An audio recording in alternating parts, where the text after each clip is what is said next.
Okay, develop and grow. Let's talk about some of the telework tools. And since it sounds like we're mostly in the cloud, it allows offsite work. We aren't location dependent anymore. We generally aren't disrupted. Okay, Andy and I were disrupted this morning, but we got around it. Haha, we had another email. It can have cost and efficiency benefits if we have cloud-based software and support services that fit us in our industry. It supports management because we can maintain our duties and be accountable wherever we are, but we need to make sure we understand what our technology needs are. We need to have a realistic work schedule, and we need to have a realistic accountability, what, when, how often. Suits the job, fits some more than others, although it is in 2020 here, it's been certainly growing more and more as we figure out ways to work remotely. It works really well for reading and writing and research. It's a little harder for supervisors, but we're getting better at it as we define what those key performance indicators are and workflow processes.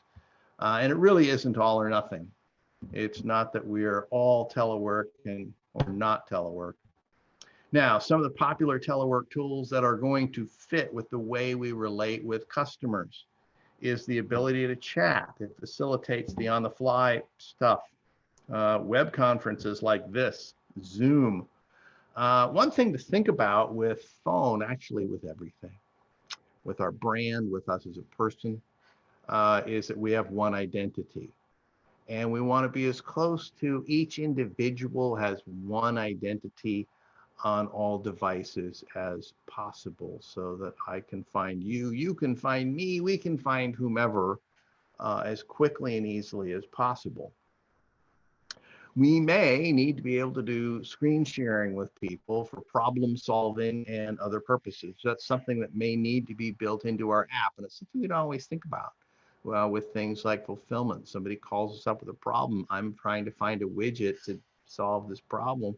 Well, can you share your screen and show me what you're trying to do? Sure, that would be nice to have that ability. And then project management is something that I think is really undersold in the management world right now. But how we go about scheduling, A has to be done before C, sort of thing, but D can be done anytime on our way to F, and how we manage that and schedule it. There's a lot of software out there that makes that easy for us with things like Gantt charts. I'm just throwing a term out there in case you hear that again someday. You'll say, aha, Alan said that was something I should key in on. Develop and grow, how we deploy these teams. Well, we want to have communication and good connectivity and collaboration wherever we are, so people can move. We can find them when they're moving, and it's fast enough. It's fast enough. It doesn't necessarily have to be instant. It can be, give me a minute or two. We don't have to be faster than say, hey, we need you in the conference room. When you finish there, can you come down the hall and come in? Okay, that's fast enough.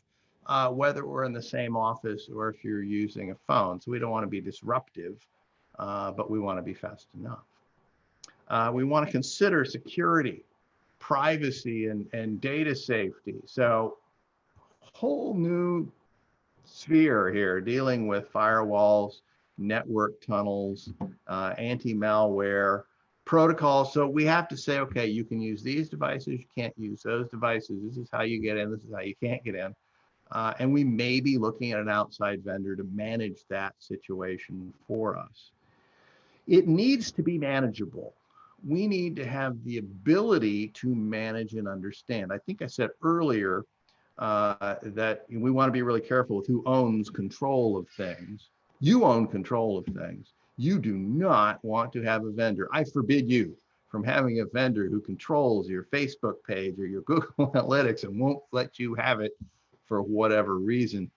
No ifs, ands, or buts. And we want to make sure that you have a manageable process, that you can deal with updates, you can deal with worker evaluations.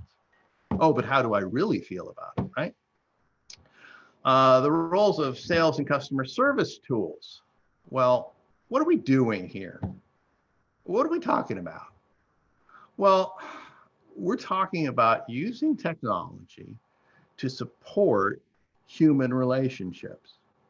That's what this whole thing is about today anyway. That's what the whole thing is with all this technology we're talking about.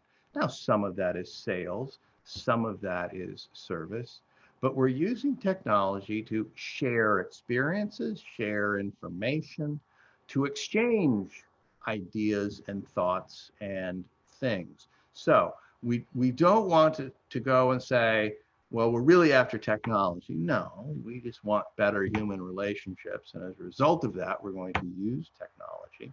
It needs to support the processes that if we can't do manually, we can't automate, like qualifying customers. Is this customer ready, willing, and able to buy? What should I be showing them? How do I demonstrate the benefits of the features to them using this technology? Customers are going to have questions and say, well, I'm concerned about this, I'm concerned about that. How do I deal with objection handling and closing the sale and taking the sale? And all of that comes before the delivery and follow-up. Now, granted, we have to be able to take the order, fulfill it, and send it out, but we want to think through the process. And the process is the human relationship that we then support with technology. And we want to support opportunities. We want to look for the cross-selling and upselling that we always looked for.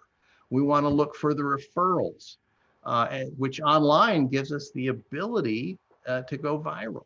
We want to look for new customers, but that's the purpose of the technology. We're using the technology to support that.